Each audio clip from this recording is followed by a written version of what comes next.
அனைவருக்கும் என் முத்தான முதற்கண் வணக்கத்தை தெரிவித்துக் கொள்கிறேன். என் பெயர் ராசிவசங்கரி. இங்கு வருகை புரிந்திருக்கும் அனைவருக்கும், அனைத்து பெண்களுக்கும் இனிய மகளிர் தின நல்வாழ்த்துக்களை தெரிவித்துக் கொள்கிறேன்.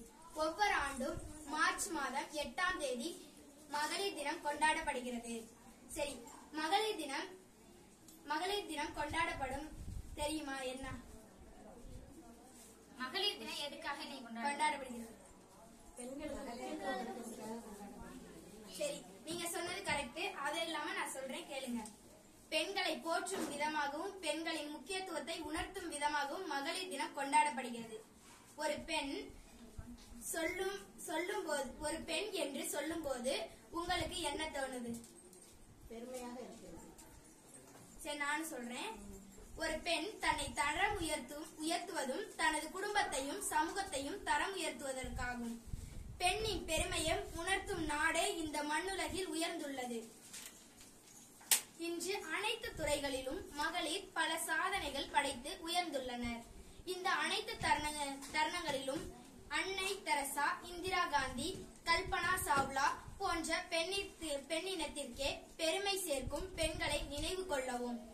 நாம் வாழ்வில் சமூகத்திலும் பெண்களிலும் முக்கியத்துவத்தை உணர்த்தும் அவர்கள் சாதனைகள் பல புரிய ஊக்குவிப்போம். மங்கையராய் பிறந்தவர்க்கே நல்ல மாதம் செய்திட வேண்டுமாம். நன்றி. உங்கள் அனைவருக்கும் மாலை வணக்கத்தை தெரிவித்துக் கொள்கிறேன். பெண்கள் இல்லாமல் இந்த உலகம் இல்லை. ஒவ்வொரு ஆண்டும் உலக மகளிர் தினம் மார்ச் மாதம் 8ஆம் தேதி கொண்டாடப்படுகிறது. பெண்களை போற்றும் விதமாகவும் பெண்களின் முக்கியத்துவத்தை உணர்த்தும் விதமாகவும் மகளிர் தினம் கொண்டாடப்படுகிறது. 1920ஆம் ஆண்டு ரஷ்யாவில் நடந்த போராட்டத்தில் ரஷ்யாவை சேர்ந்த அலெக்சாண்டர் கேரன்ரா கலந்து அவர்தான் உலக மகளிர் தினத்தை ஆண்டுதோறும் மார்ச் 8ஆம் தேதி நடத்த வேண்டும் என்று பிரகடனம் செய்தார். முதல் மகளிர் தினம் 1975ஆம் ஆண்டு மார்ச் மாதம் 8ஆம் தேதி கொண்டாடப்பட்டது நடைமுறையில். நன்றி. அனைவருக்கும் வணக்கம். அரசு மேல்நிலைப் பள்ளி ஆவூரில் நான் 9ஆம் வகுப்பு பயின்று வருகிறேன். என் பெயர் காவியா. அன்பில் இலக்கணம் அவள், ஆற்றல் மிகுந்தவள், இரக்க மனம் கொண்டவள், ஈகையில் உயர்ந்தவள், உள்ளத்தில் உறுதி கொண்டவள், ஊக்கத்துடன் இருப்பவள், எங்கும் நிறைந்திருப்பவள், ஏற்றம் தரும் ஏணி அவள், ஐயமின்றி தியாகத்தில் திருவுருவம் அவள், ஒழுக்க நெறி கொண்டவள், ஓயாது உழைப்பவள், அவ்வை வழி நின்றவள் அக்தே, பெண்மையின் பெருமை. இனிய மகளிர் தின நல்வாழ்த்துக்கள். நன்றி. அனைவருக்கும் வணக்கம். என் பெயர் யோஜனா. நான் அரசு மேல்நிலைப் பள்ளியில் 6ஆம் வகுப்பு படித்து வருகிறேன். நான் எடுத்துக்கொண்ட தலைப்பு பெண்கள் சுயமாக இருக்கணும். பெண்கள் எப்படி சுயமாக இருக்கிறது? பெண்களுக்கு ஒரு வேலை இருந்தா அவங்க சுயமாக இருப்பாங்க. எப்படின்னா, பெண்களுக்கு வேலை இருந்துச்சுன்னா அவங்களுடைய தேவைகளை அவங்களே பூர்த்தி செஞ்சுக்குவாங்க. அப்படி வேலை இல்லைன்னா அடுத்தவங்களே தேடிக்கிட்டே இருக்கணும். ஐயோ, இது வாங்கணுமே, அவங்கள தேடினா தானே கிடைக்கும் அப்படின்னு சொல்லி அடுத்தவங்களை எதிர்பார்த்துட்டே இருக்க வேண்டியதா இருக்கும். அதுதான் நம்ம நல்லா படிச்சாதான் நம்மளுக்கு ஒரு வேலை கிடைச்சாதான் நம்ம சுயமாக இருக்க முடியும். இங்க வந்திருக்கக்கூடிய பெண்கள் அனைவருக்கும் இனிய மகளிர் தின நல்வாழ்த்துக்கள். உங்களது சிந்தனை, நமது ஊரில் யாராவது கலெக்டருக்கா இல்ல எம்பிபிஎஸ் அப்படி யாராவது இருக்காங்களா அப்படின்னு நீங்க கணக்கெடுங்க. நன்றி.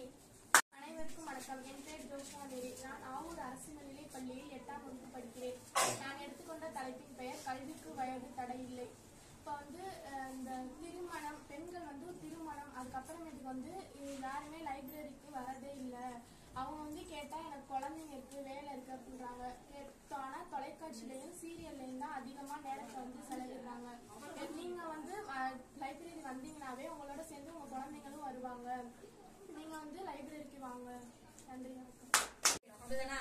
அப்ப இது மட்டும் இல்லாம அவ பாப்பா முதல்ல ஒரு பாப்பா சொல்லும் போது சொன்னா, இப்ப நம்ம ஆவூர்ல எத்தனை பேர் கலெக்டர், எத்தனை பேர் ஐஏஎஸ் ஐபிஎஸ் படிச்சிருக்கோம்னு சொல்லிட்டு சொன்ன பிள்ளைங்க நீங்க தான் இப்ப வளரும் சமுதாயம். எங்களுக்கு ஓரளவுக்கு ஏஜ் போயிருச்சு, நாங்கள் படிச்சிருக்கோம், ஒன்றும் பண்ண முடியல. நீங்க எல்லாம் முயற்சி எடுக்கலாம். இப்பையில இருந்து அதுக்கான லட்சியத்தை உருவாக்கிக்கங்க. இதுக்கு நம்ம அறிவு நிறைய. உங்களுக்கு இந்த வயசுல வேலைகள் அதிகமா இருக்காது. மத்தபடி டென்ஷனு, பிரஷர் அது மாதிரி எதுவுமே கிடையாது. இப்ப உங்களுக்கு படிக்கிற வயசு. இந்த வயசுல இருந்தே நீங்க ஒரு லட்சியத்தை உருவாக்கிக்கிட்டு பள்ளிக்கூடத்திலேயே உங்க அறிவை வளர்த்துக்கங்க. அது இல்லாம பள்ளிக்கூடத்துல சொல்லி கொடுக்கறத காட்டிலும் அதிகமான அறிவு வளர்ச்சி எங்க இருக்குன்னா நூலகத்துல. ஏன்னா அங்க எல்லா விதமான அறிவு சிந்தனைக்குரிய எல்லா தலைவர்களை பத்தியும் நம்ம தெரிஞ்சுக்கிறதுக்கான வாய்ப்பு எல்லாம் ஒரு இடத்துல கூடி இருக்கு அப்படின்னா அது வந்து நூலகம். அந்த நூலகத்தை நம்ம ஆவூர் பிள்ளைங்களா இருக்கட்டும், சுத்துவட்டார பிள்ளைங்களா இருக்கட்டும் பயன்படுத்தி இதுல வந்து நம்மளோட திறமைகளை வளர்த்துக்கங்க. சரியா? சரி, அனைவருக்கும் மீண்டும் ஒரு முறையாக மகளிர் தின நல்வாழ்த்துக்களை சொல்லிக்கிறேன்.